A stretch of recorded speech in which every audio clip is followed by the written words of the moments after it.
Behind our favorite movies lies a rotten system where human life is worth nothing. Hidden cults controlling actors, children exploited, drugged and abused in silence, stars destroyed, mysterious deaths and ruined lives. But that is only the tip of the iceberg. Today, you will discover the 10 darkest secrets of Hollywood. Forbidden truths the industry never wanted you to know.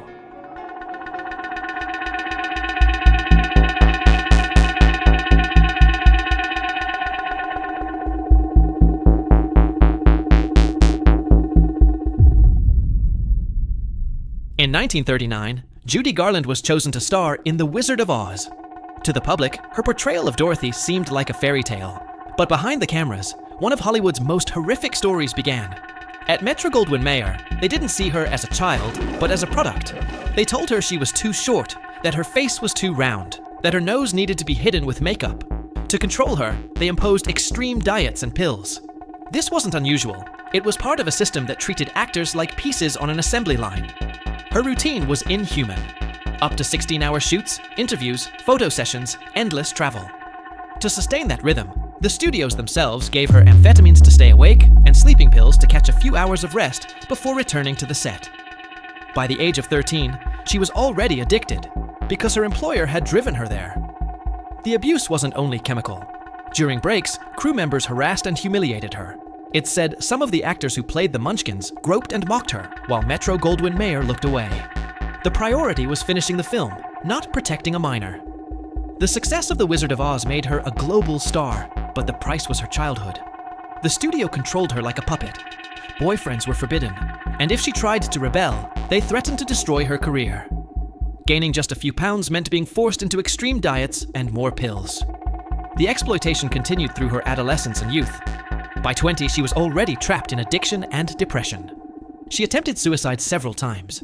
She married and divorced, searching for stability that never came. In 1969, at 47, she died from a barbiturate overdose. Officially, it was an accident. Unofficially, the inevitable end of a stolen childhood, and a life shaped by systemic abuse. In the 1990s, River Phoenix was the most promising young actor of his generation. At just 18, he had already been nominated for an Oscar, and many saw him as the natural heir to James Dean or Marlon Brando.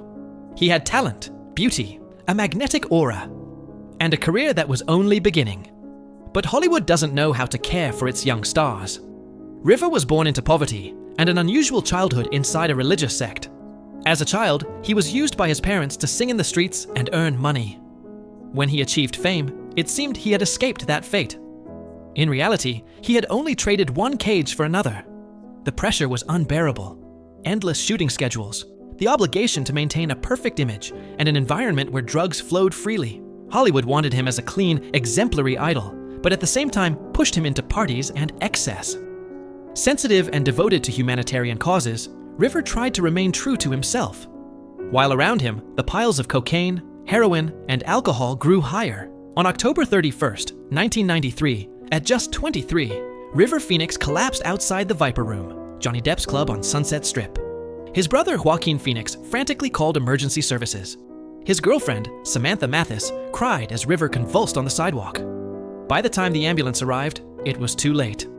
Officially, he died of a cocaine and heroin overdose. The image was devastating. A young star dying anonymously in the street, just meters from a club full of celebrities. Hollywood lost its greatest promise. But what hurts most is that it wasn't an isolated tragedy. It was the reflection of a system that turns young lives into disposable merchandise.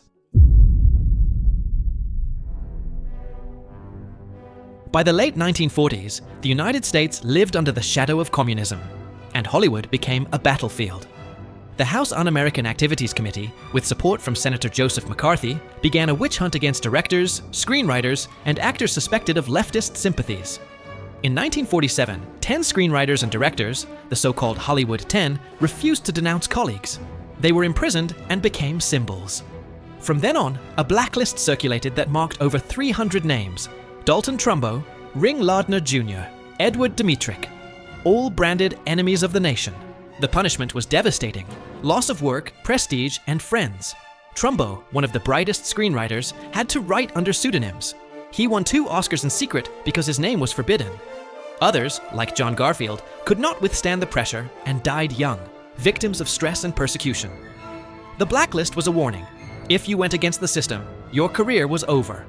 The FBI watched, neighbors denounced, and studios happily collaborated, sacrificing their artists rather than risking profits. Cinema, a refuge for creativity, became an ideological prison. The Blacklist remains one of Hollywood's darkest episodes. It proved power was willing to sacrifice its artists to protect itself, and many never worked again. Ironically, today the pendulum has swung. No longer are communists hunted, but rather those who don't align with the woke discourse. The Blacklist is still alive. Only the owner has changed. In the 1960s, Natalie Wood was one of Hollywood's most beloved actresses. She had triumphed in Rebel Without a Cause and West Side Story, and her face symbolized innocence and success. But in 1981, her life ended in one of Hollywood's strangest and murkiest cases. On November 29th, Natalie spent the weekend on a yacht with her husband, Robert Wagner, her co-star Christopher Walken, and the boat's captain. That night, there were arguments, alcohol, and tension. According to the captain, Natalie and Wagner fought bitterly over his jealousy toward her relationship with Walken. Hours later, Natalie disappeared. Her body was found floating in the sea, wearing a nightgown and a coat. Strange if she had truly been trying to get into a dinghy. Neighbors reported hearing cries for help, and years later, the captain changed his testimony. He claimed Wagner had fought violently with her just before silence fell on the deck. The official investigation called it an accident. But the evidence pointed elsewhere. The hypothesis that Wagner, in the midst of the fight, pushed her or prevented her from being helped. The case was closed quickly, and Hollywood stayed silent. Such an important star couldn't be stained by a homicide scandal. Decades later, the case was reopened and reclassified as suspicious death. Wagner was named a person of interest, but never charged. For many, the influence and power of the system made it impossible for the truth to come out. Natalie Wood didn't drown in the sea. She drowned in Hollywood's complicit silence. Jean Seberg did not die of an overdose. She was slowly destroyed by a harassment campaign orchestrated by the US government itself. And the most disturbing part is that it happened while she was still one of Hollywood's most brilliant and sought-after actresses. After conquering the world in Godard's Breathless, Jean was the perfect muse of the Nouvelle Vague, and a face Hollywood wanted to exploit. But by the late 1960s, she made a mistake they would never forgive. She publicly supported the Black Panthers and civil rights movements. In the midst of the FBI's paranoia against any trace of communism, her activism made her a direct target of Edgar Hoover. The Bureau activated its COINTELPRO program against her, designed to infiltrate, manipulate, and destroy dissidents. Jean was watched day and night. And the worst came in 1970, when the FBI spread a devastating lie that the child Jean was expecting was not her husband's, but a Black Panther leader's. The scandal ruined her image in Hollywood. The sweet, glamorous actress suddenly became an enemy of America. The attack was devastating. Jean gave birth to a premature daughter who died 2 days later. Desperate to clear her name, she displayed her baby's body at the funeral to prove she was white. A grotesque and macabre scene, born of a lie fabricated by the state to destroy her. From there, the persecution continued. Anonymous calls, constant rumors, directors who no longer wanted to work with her. Hollywood, pressured by politics, turned its back. Jean went from international star to broken woman, trapped in depression and alcohol. On August 30th, 1979, she was found dead inside her car in Paris. She had been there 11 days. The official cause was suicide by barbiturates, but behind it lay a darker truth. The FBI had achieved its goal. Jean didn't die alone. She was pushed into the grave by a system that tolerated no inconvenient voices. In the summer of 1969, Hollywood stopped being a dream and became a nightmare. Charles Manson, an ex-con turned guru, had gathered a group of drugged and fanatical young followers at an old movie ranch, and from there, he launched the most brutal attack in Hollywood history. On the night of August 9th, several members of the family entered the Cielo Drive mansion, owned by director Roman Polanski. Inside was his wife, Sharon Tate, 8 months pregnant, along with friends from Hollywood's circle. Sharon begged for her baby's life. They showed no mercy. She was stabbed 16 times. Before leaving, the killers scrawled the word pig in blood on the wall. But the most disturbing part is that the house had until recently belonged to Terry Melcher, music producer, and son of Doris Day. Melcher had rejected Manson as a musician, and Manson decided to take revenge where it hurt most, at the heart of Hollywood. The crime spread panic. Actors and directors began buying guns, fortifying their mansions. The innocence of the 60s died that night with Sharon Tate. And what few know is that Manson was not far from Hollywood. He had mingled with musicians like the Beach Boys, who even recorded one of his songs. The line between the hills of glamour and the mud of the cult was far thinner than it appeared. Manson didn't just kill Sharon Tate, he killed forever the dream of Hollywood as a safe place. If there is one secret Hollywood has never been able to hide entirely, it is its relationship with cults. The most powerful and feared, the Church of Scientology. Founded in the 1950s by L. Ron Hubbard, a science fiction writer, Scientology was sold as a modern religion. But what it really offered was control, manipulation, and fear. From the start, they understood one thing. In Hollywood, image is everything. So instead of targeting unknowns, they went after stars. John Travolta became one of their first great symbols, and then came Tom Cruise, their most prized jewel. The organization elevated him as a model of perfection, while in the shadows, it amassed power thanks to his fame. But behind the facade was hell. Former members reported isolation, physical punishments, forced labor, and blackmail. The auditing sessions, where actors confessed their most intimate secrets, were kept in files to control them for life. Anyone who tried to leave was pursued, harassed, ruined. Marriages were destroyed, entire families separated, all in the name of spiritual salvation. And Scientology was not the only one. Decades later, another cult scandalized the industry, NXIVM. It presented itself as a self-help group for celebrities and successful executives, but in reality, it was a sex slavery network run by Keith Raniere. Actresses like Alison Mack, star of Smallville, became recruiters who branded women with hot irons as if they were cattle. Hollywood was always close to such cults because they shared something: power, worship of image, and the promise of absolute success. But behind that promise lay control, abuse, and terror. Scientology remains active today, protected by money and the prestige of its most influential actors. NXIVM fell, but it was only proof that Hollywood is fertile ground for cults that devour lives in exchange for glory. During the Golden Age, Hollywood sold glamour and perfection. Untouchable stars, dream lives, magazine cover romances. But that image wasn't real. It was a product manufactured through silence and fear. And those in charge of maintaining it were the fixers, the studio's clean-up men. The most feared was Eddie Mannix, an MGM executive. His job wasn't to make movies, but to erase any stain that could ruin a star's reputation.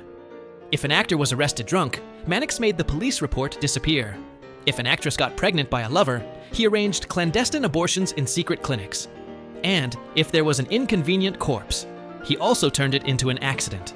Testimonies speak of arranged marriages to hide homosexuality, actors beaten to keep them under control, bribes to judges and police. Anything was acceptable as long as it protected business. MGM, Warner, Paramount, all had their fixers. They were the guardians of the myth, and also the executioners of anyone who stood in the way. The power they accumulated was enormous. They had access to the most intimate secrets of every star: addictions, infidelities, abuse. If someone rebelled, they could end their career in a second. Hollywood's famous image as the Land of Dreams was built on a network of corruption and violence in the shadows. Some cases were never solved. Sudden deaths, suspicious accidents, careers cut short overnight. Behind many of those mysteries was the invisible hand of the fixers, making sure nothing damaged the money machine. Fixers are proof that power can do anything. It can erase a crime, reinvent a life, even manipulate death. Because in the elite, truth was always negotiable. For decades, Harvey Weinstein was the most powerful producer in Hollywood. Co-founder of Miramax and the Weinstein Company, he decided which films succeeded, which won Oscars, and which actors became stars. Pulp Fiction, The English Patient, Shakespeare in Love all bore his stamp. In exchange, he built an empire based on fear, silence, and abuse. His method was always the same. He invited actresses to hotels under the pretext of meetings. There, he harassed them, forced them into massages, chased them naked, or assaulted them. Those who resisted saw their careers collapse. Those who gave in got roles. He wasn't a lone predator. He was a predator protected by an entire system.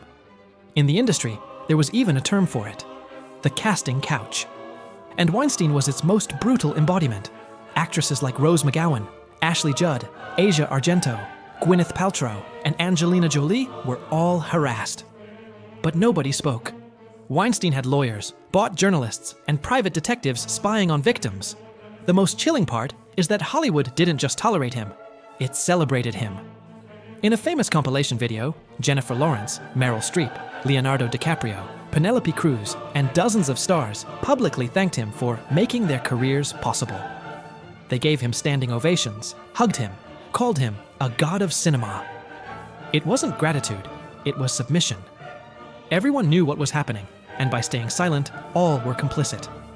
In 2017, everything exploded. The New York Times and The New Yorker published investigations documenting decades of abuse. Hundreds of women broke their silence. Weinstein was sentenced to over 20 years in prison. The Me Too movement was born. But the darkest truth is that Weinstein wasn't an isolated monster. He was Hollywood's reflection, an industry that made him untouchable, that applauded him in public while closing its eyes to what he did in private. Harvey Weinstein was punished. But the most terrifying part is that everyone knows he was just a scapegoat. He was guilty, yes, but not alone. Hollywood sacrificed him when it could no longer cover for him, and the others remain protected.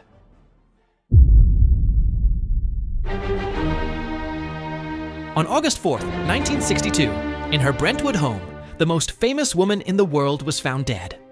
The official version: acute barbiturate overdose.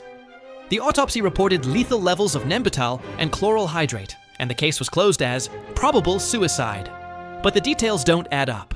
No pill residue in her stomach, delayed calls to the police, changed bedsheets, and a confusing timeline marked by housekeeper Eunice Murray, psychiatrist Ralph Greenson, and Dr. Hyman Engelberg. Too much haste to stage the scene, too much silence afterward. In the weeks prior, Marilyn had broken with the studios, fired staff, and spoken of starting over. She was medicated, yes, but also monitored and surrounded by interests.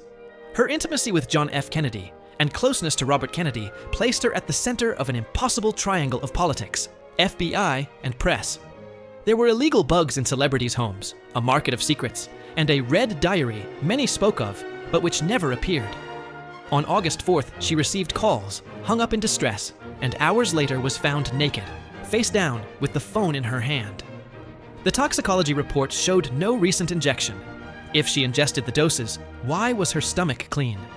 If not, how were they administered? Questions that never received answers. In 1982, the district attorney reviewed the case.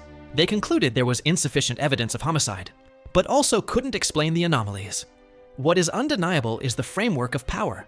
Publicists, lawyers, doctors, and police acted in coordination to protect institutions and names, not Marilyn. Hollywood needed a clean narrative. Politics needed the chapter closed. The most convenient story prevailed: tragic suicide. What we do know, without conspiracies, there was an excess of barbiturates, there was manipulation of the narrative, and there was a rushed closure that erased key questions.